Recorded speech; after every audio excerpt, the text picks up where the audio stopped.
مولاي صل وسلم دائما أبدا على حبيبك خير الخلق كلهم. مولاي صل وسلم دائما أبدا على. بسم الله الرحمن الرحيم. Assalamualaikum warahmatullahi wabarakatuh.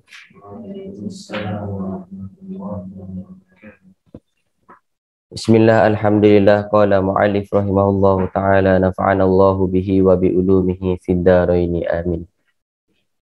Bismillahirrahmanirrahim. Hari ini kita akan sambung dalam pembahasan ilmu tajwid, pembahasan tentang mad lazim harfi mukhaffaf. Semalam mad lazim kalimi. Beza kalimi dengan harfi ni apa? Kalau kalimi tu kalimat, kalau harfi itu huruf. Jadi mad lazim harfi mukhaffaf ini adalah mad lazim yang terjadi di dalam bacaan huruf. Bacaannya perlu izhar, yakni jelas, tidak perlu untuk diidghamkan. Ingat idgham apa? Memasukkan. Jadi dia jelas. Ada pada ayat pertama dalam beberapa surah. Cara baca dia, sebut huruf tersebut sebagaimana namanya. Faham? Sebagaimana namanya. Mio, cuba baca yang 1, 2, 3. Yang contoh nombor 3 daripada kanan. Yang selepas alif lam ra ya. Selepas alif lam ra. Ka ya so. Ulang balik. Ka ya so. Sekali lagi. Ka ya so. Kalau Mia baca kaf ha ya so, itu bukan sebagaimana namanya. Faham tak? Kalau sebagaimana namanya, kaf ha ya ain, dia bukan a. Sebab huruf tu nama dia ain, bukan ka ain. Nama huruf tu ain, jadi sebut dia ain. Macam mana kita juga sebut to, sin. To kalau tak ada harakat, dia akan nama dia to. Sin tu kalau ada harakat, nama dia sa, sisu. Nama ori dia tu sin. Alif, lam, ra, sod, qaf, nun, ha, mim, bukan hama. Ada setengah orang baca kaf, ha, ya, a, so. Tu bukan nama sebagaimana nama dia. Jadi kadar bacaan panjang dia tu berapa harakat? 6 harakat. Kira 6. Contoh to, sin, alif, lam, ra, kaf, ha, ya, ain, sod, qaf, nun, ha, mim. Senang. Sekarang dalam mushaf bersama Usmani, dia dah ada tanda. So yang mana ada tanda macam ombak tu, kita baca 6 harakat.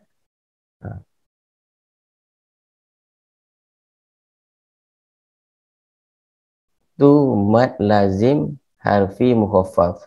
Kemudian sekarang mad lazim harfi musakkal. Dia kena bagi 2 terus sebab baru dapat beza.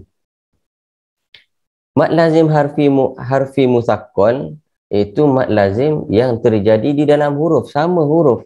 Tetapi yang musakkal ni, kita ingat semalam mukhaffaf ringan, musakkal berat.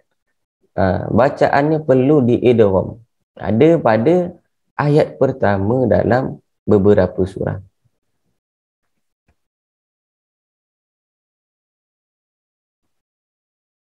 Tengok. Cara baca dia, sebut huruf tersebut sebagaimana namanya. Sama juga. Cuma mad lazim harfi mukhaffaf dan mad lazim harfi musaqqal ini dia terletak perbezaannya di yang satu mukhaffaf, kalau ingat ringan, mukhaffaf ringan, dia izhar, jelas. Dia tak perlu idgham. Kalau musaqqal, dia perlu diidghamkan. Contoh, alif lam mim masuk kepada mim. Faham? Idgham apa? Dia sampai ingat. Idgham mutajanisain ataupun mutaqaribain atau dua saja ni. Mim jumpa dengan mim mutajanisain, satu jenis. Mutaqaribain, dia dekat-dekat jenis dia, dak dengan do. Betul. Ingat balik. So, dekat sini, dia perlu idgham. Jadi, cara untuk kita faham bila kita tengok alif lam mim, alif lam mim short tu, kita kena eja. Alif macam mana? Alif lam fa. Alif lam mim. Kemudian lam tulis lam alif mim. Mim mim ya mim. Sebab itu setengah para ulama mengatakan bahawasanya alif lam mim tu bukan satu huruf. Ada yang mengatakan 3 huruf. Ada yang mengatakan 3, 6, 9 huruf. Jadi dia tengok daripada situ. Alif tu berapa huruf? A, hamzah, lam, fa. Lam, lam, alif, mim. Mim, mim, ya, mim. Jadi secara kasih sayang Allah Subhanahu Wa Taala, kita tak perasan pun kita baca alif lam mim tu 9 pahala kita dapat. Alif lam mim. Alif lam mim shad. Alif lam mim ra. Ra tu pendek. Tasin mim.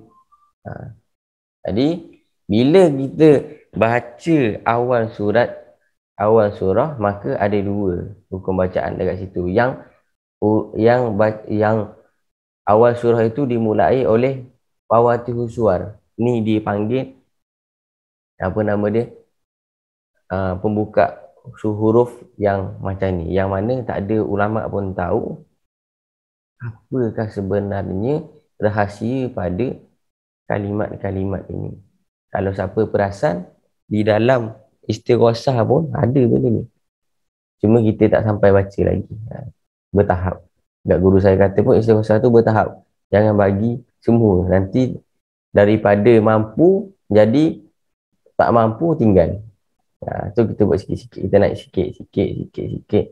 Kalau tengok yang jadual kat istighosah tu, yang sebelah kiri tu ada ha, mim, ain, sin, qaf, kaf, ha, ya, ain, sof, hima, ya, tuna. Tu semua ada fadilah-fadilah dia. Masa bila? Kadang masa jumpa hantu, baca benda tu, bagi kat dia. Tu semua ada teknik dia. Cuma kita kena kuatkan dulu yang awal. Nanti baru kita bagi. Jadi jangan sampai miss, insyaAllah. 2 ni ada yang nak tanya?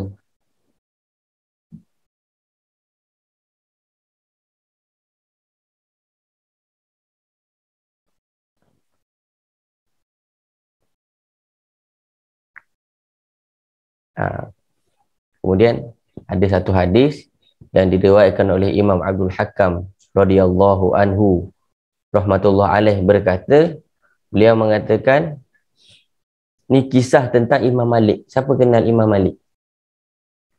Tahu Imam Malik?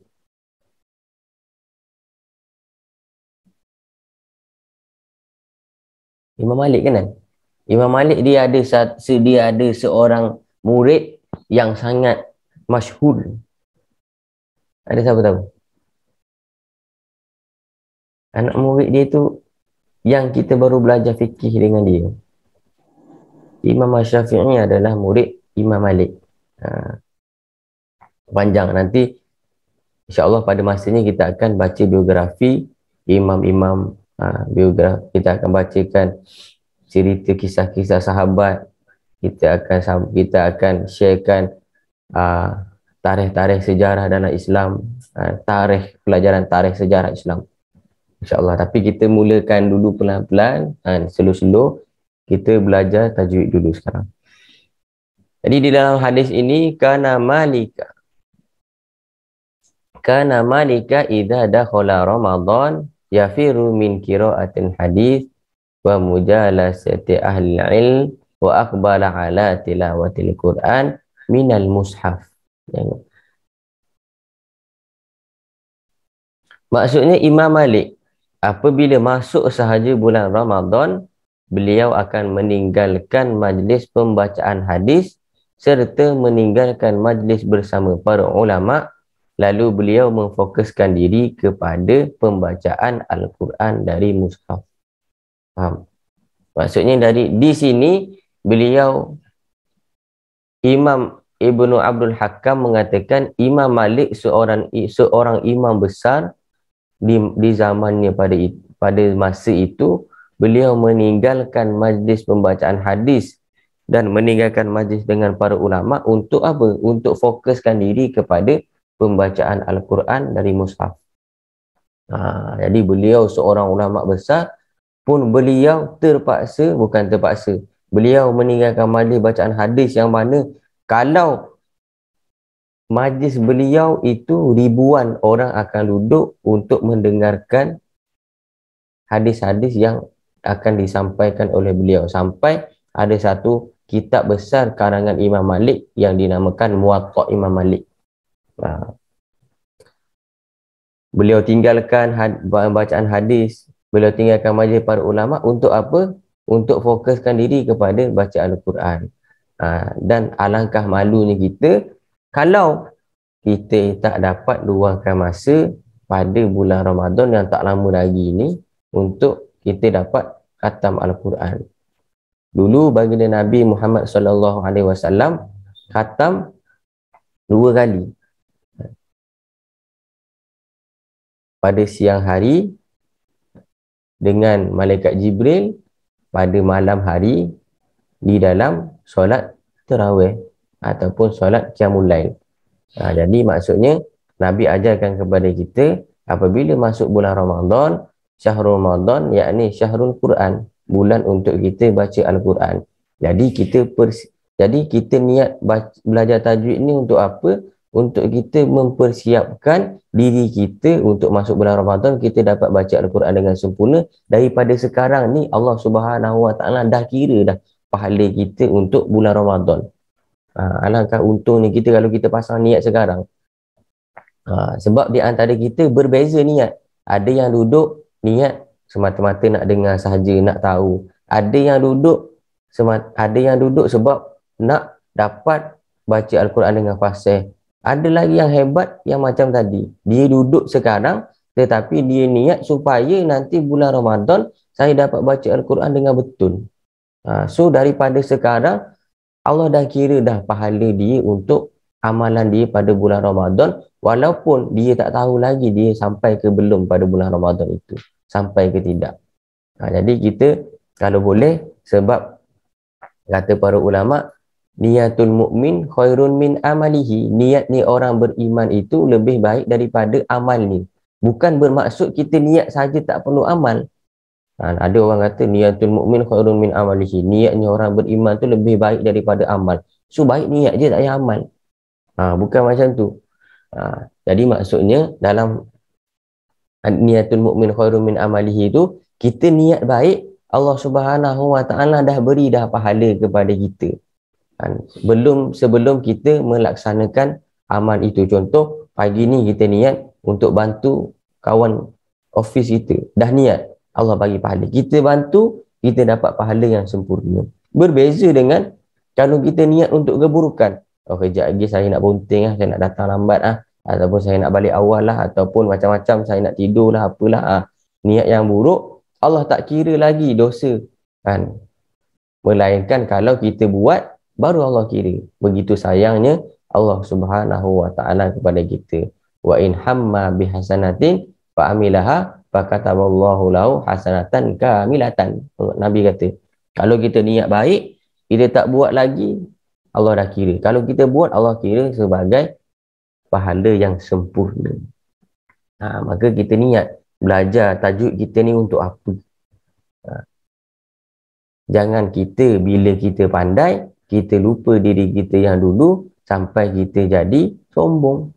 Selalu guru saya pesan, kalau kita tak dulu kita ingat 10 tahun dulu kamu tak reti baca Al-Quran. Sekarang kamu dah reti baca Quran, dah hafal Quran, dah hafal hadis, ribuan hadis yang kamu hafal, banyak semua kitab-kitab hadis kamu dah pelajari. Jangan sampai benda itu menjadi satu sikap yang kamu merasa lebih baik daripada orang lain, kerana itu adalah sifat musuh kita yang abadi, iaitu iblis. Jangan yang dulu kita tak tahu ilmu tajwid ni, kita dah tahu dah, kita tengok orang baca salah kita gelak pula. Jangan sampai macam tu. Yang boleh kalau kita nak dengar dia baca salah, kita cuba bantu dia untuk dia dapat macam kita, insya-Allah.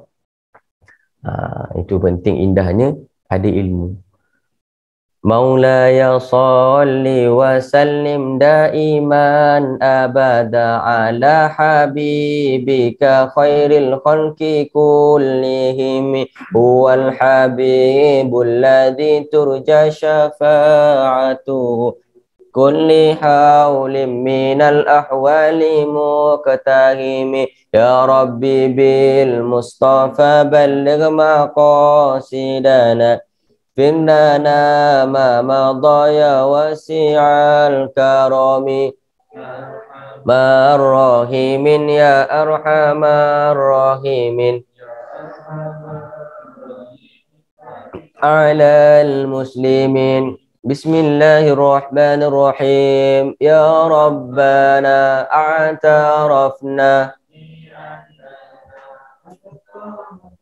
وآننا أسرفنا على لظى أسرفنا فتب علينا توبة تغسل كل حوبة واستر لنا الأورات آمين الروعات يا ربنا اعترفنا بأننا أقترفنا وآننا أسرفنا على لظى أسرفنا واغفر لوالدينا ربي ومولودينا آلي وإخواني والسائر الخلان يا ربنا اعترفنا بأننا أقترفنا وآننا أسرفنا على لظى أسرفنا فضلا وجودا منا المصطفى رسول